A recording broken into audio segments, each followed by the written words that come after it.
Continuing again on contemplation on the sloka number 9. In the waking state, we experience the world, the gross world. It's infinite, vast.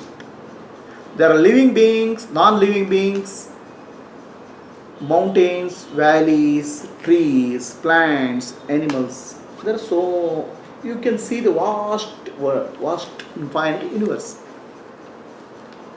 And I am the experiencer, and this is being experienced. The world is being experienced. So now here, who is the experiencer? We have to see. Who is the experiencer? You'll say, I am the experiencer. Now who is this I am? So you'll say, this body. So mistake is happening there. The body is not the experiencer. The body is the instrument with which the experience is happening. The body also is a part of the experience. So the experience is happening in the mind. Mind is also part of the experience.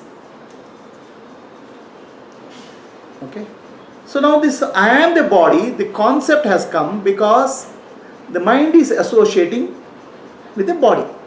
The attention goes to the body. In the experience of the totality,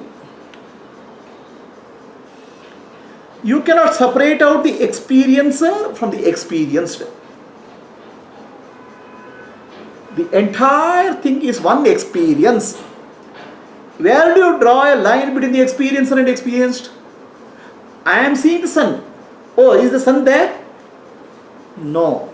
Sun rays are coming. Can you cut the sun rays and say somewhere sun is there? No. The sun rays are in my eyes also. Is the sun rays in my eyes? The sun rays is in the mind. Mind, sun rays in the consciousness. So it's entirely one experience which we are experiencing at any point of time. The experience is non-dual all the time. Now where is the duality coming? The moment you break the experience by naming, the non-duality comes into picture.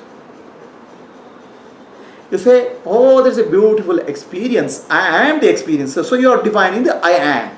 You are coming to the body. So the experience is broken into name and form. Experiencer and experienced. The world.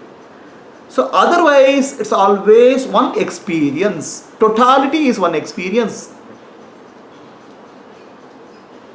And that is Brahman. That's Akara.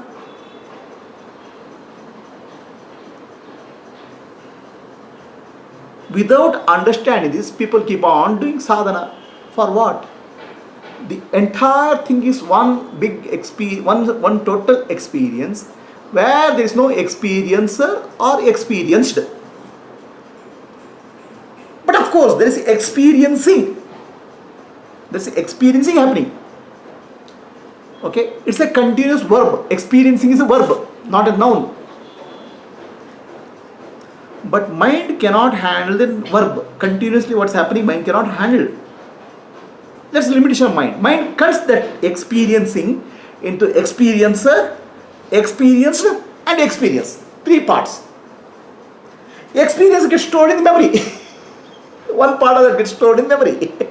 And other part is given a name. Sun, me, the flower and myself. It is a whole experience is cut into 3 parts. The experience, the experiencer and experience. So a part of the experience is again cut by the mind to store it as memory. So entire, the whole infinite reality is cut into pieces because you cannot handle the totality. You are just, mind cannot understand a part of that. So there's limitation of the mind. That's how the mind is.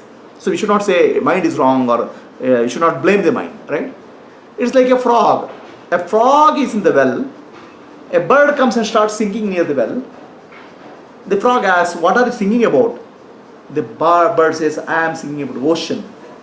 What is ocean? It's full of water. Very big, lot of water. Then frog says, how much water? Is it this much? It shows with 2 hands. This much water? No, more than that. Is it more than this well? No, more than that. Then the frog laughs and says, you are lying, you are a liar. So the mind, ability of the mind is to cut the experience into pieces. Mind cannot understand the totality. The moment total is being experienced, mind is not there. When you experience the totality, mind is not there. Mind is naming. It's not there. So the moment mind comes into picture, the totality gets cut into pieces. And that pieces is what you process. Okay? So that you start believing as you, that you start believing as the world, and you start thinking that is the reality. There is nothing to do with reality. It's a cut and piece version of the reality. The reality is always you are experiencing directly. Your directly experiences reality. So experiencing is there in the waking state. Is experiencing real? No. Experiencing is not real.